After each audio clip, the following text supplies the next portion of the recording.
वंदे मातरम। कर्मचारी साथियों, आज बात करेंगे एफएमएस से संबंधित एक महत्वपूर्ण जानकारी।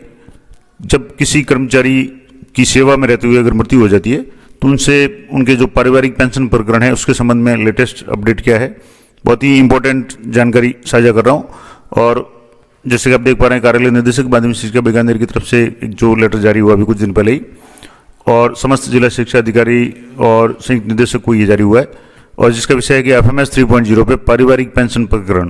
पारिवारिक पेंशन प्रकरण का मतलब हो गया कि राज्य कर्मचारी अगर सेवा में है और सेवा में रहते हुए उनकी अगर मृत्यु हो जाती है किसी कारण से, तो उनके परिवार को जो भी पेंशन मिलती है उसके प्रकरण है वो किस तरीके से अब भेजे जाएंगे।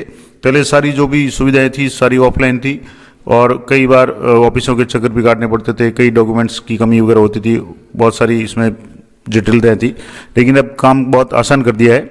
अब कैसे करेंगे, तो इसके लिए जो संदर्भ है निदेशक पेंशन और पेंशन कल्याण विभाग का एक लेटर भी है जिसका रेफरेंस दिया हुआ है 6/10/2025 का। मैं आपको ये लेटर भी बता दूंगा।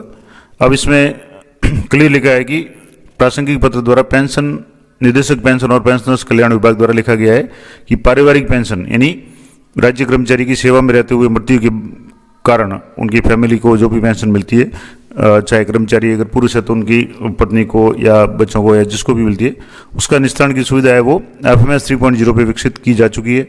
ऐसे कर्मचारी या कार्मिक जिनकी मृत्यु सेवा में रहते हुए हुई है और पारिवारिक पेंशन प्रकरण है दिनांक 1/11/2025 के पश्चात, यानी जैसे अब जो भी प्रकरण होंगे यानी 1/11/2025 के बाद में, यानी 1 नवंबर से जो भी प्रकरण होंगे वो एफएमएस 3.0 के माध्यम से ही निस्तारित किए जाएंगे।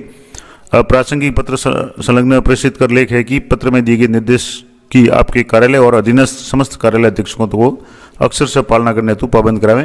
यानी अब जो पेंशन प्रकरण फैमिली पेंशन प्रकरण है वो सारे के सारे एफएमएस 3.0 पे ही निस्तारित होंगे, यानी उसकी जो भी प्रोसेस होगी एफएमएस 3.0 से होगी। अब इसमें ये तो वित्तीय सलाहकार माध्यमिक शिक्षा निदेशक का आदेश है और ये आप देखेंगे तो 13/10/2025 का ये जो आदेश है। अब इसके संदर्भ में जो पहले लेटर दिया हुआ है जिसका रेफरेंस दिया हुआ था 6/10/2025 का, उसको भी मैं आपको बता देता हूँ। तो ये जो लेटर था निदेशालय पेंशन और पेंशन कल्याण विभाग की तरफ से 6/10/2025 को जारी हुआ था। अब इसमें क्लियर लिखा हुआ है कि एफएमएस 3.0 पे पारिवारिक पेंशन प्रकरण, यानी जब किसी कर्मचारी की सेवा में रहते हुए मृत्यु हो जाती है तो उसकी सुविधा है वो प्रारंभ किए जाने के संबंध में। और इसमें लिखा है कि 30/6/2023 के पश्चात जो भी सेवानिवृत्त होने वाले कार्मिक है उनके अधिवार्षिकी यानी जब सेवा पूरी कर लेते हैं या स्वैच्छिक सेवानिवृत्ति यानी अपनी इच्छा से अगर सेवा त्याग करते हैं या रिटायरमेंट लेते हैं या अनिवार्य सेवानिवृत्ति गवर्नमेंट उनको अगर रिटायर करती है, किसी भी प्रकरण पे जो भी सेवानिवृत्ति प्रकरण है वो सारा मामला एफएमएस 3.0 पे विकसित मॉड्यूल के द्वारा निस्तारित किए जा रहे हैं। मैंने भी कई वीडियो बना रखे हैं जिसमें किसी भी कर्मचारी का पेंशन प्रकरण कैसे एम्प्लॉय के लेवल से फॉरवर्ड करेंगे, उसके बाद में डीडीओ लेवल से कैसे फॉरवर्ड करेंगे, पेंशन विभाग से ऑब्जेक्शन आते हैं उसको कैसे रिमूव करेंगे, संपूर्ण प्रक्रिया मैंने अलग अलग वीडियो में पूरी डिटेल में बता रखी है। तो अब इस क्रम में ये जो सुविधा थी ये कर्मचारियों की सेवानिवृत्ति के बाद में पेंशन प्रकरण की थी, यानी कर्मचारी की पेंशन की थी। लेकिन जो पारिवारिक पेंशन प्रकरण था जो अभी तक ऑफलाइन थे, यानी जब मान लो कर्मचारी सेवा में है उसकी मृत्यु हो जाती है तो इसके निस्तारण की सुविधा है एफएमएस 3.0 पे विकसित की जा चुकी है। और ऐसे कर्मचारी जिनकी मृत्यु सेवा में रहते हुए होती है उनके पारिवारिक पेंशन प्रकरण, यानी अब जैसे अभी तो आज 29 तारीख है तो 1/11/2025 के पश्चात यानी 1 नवंबर से अगर किसी कर्मचारी की सेवा में रहते हुए अगर मृत्यु हो जाती है तो एफएमएस 3.0 के माध्यम से ही निस्तारित किए जाएंगे।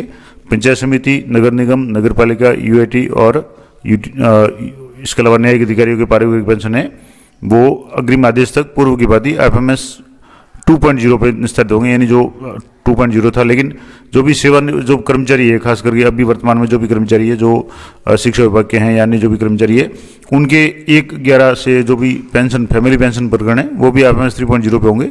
अब इसके संबंध में मैं अलग से जो भी मॉड्यूल वगैरह है उसको भी आपको बता दूंगा।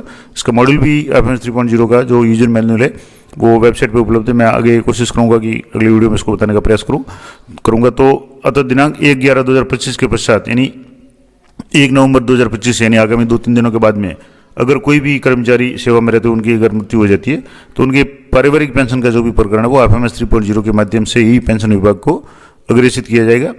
तो ये आदेश है और ये 6/10/2025 का आदेश है। तो इसके भी रेफरेंस नंबर है, आप इसकी वेरीफाई कर सकते हैं। और ऊपर वाला जो आदेश मैंने अभी लेटेस्ट बताया इसके भी रेफरेंस नंबर आपको यहाँ मिल जाएंगे। कोई भी आदेश है उसकी अगर आपको वैलिडिटी चेक करनी है कि वास्तव में आदेश सही है या फर्जी है तो आप रेफरेंस नंबर से चेक कर सकते हैं। मैंने ये पूरा वीडियो भी बना रखा है कि आप राज का आज रेफरेंस नंबर से कैसे किसी भी आदेश की वैधता की जांच कर सकते हैं कि आदेश फर्जी है या सही है। तो ये 13/3/10 का आदेश है कि आगामी 1 तारीख से जितने भी पारिवारिक पेंशन प्रकरण होंगे वो FMS 3.0 से होंगे। कैसे होंगे उसके संबंध में अलग से आपको वीडियो बना के बता दूंगा। जानकारी अच्छी उपयोगी लगे तो लाइक करें, शेयर करें। मिलते हैं नेक्स्ट वीडियो में, तब तक जय हिंद, जय भारत।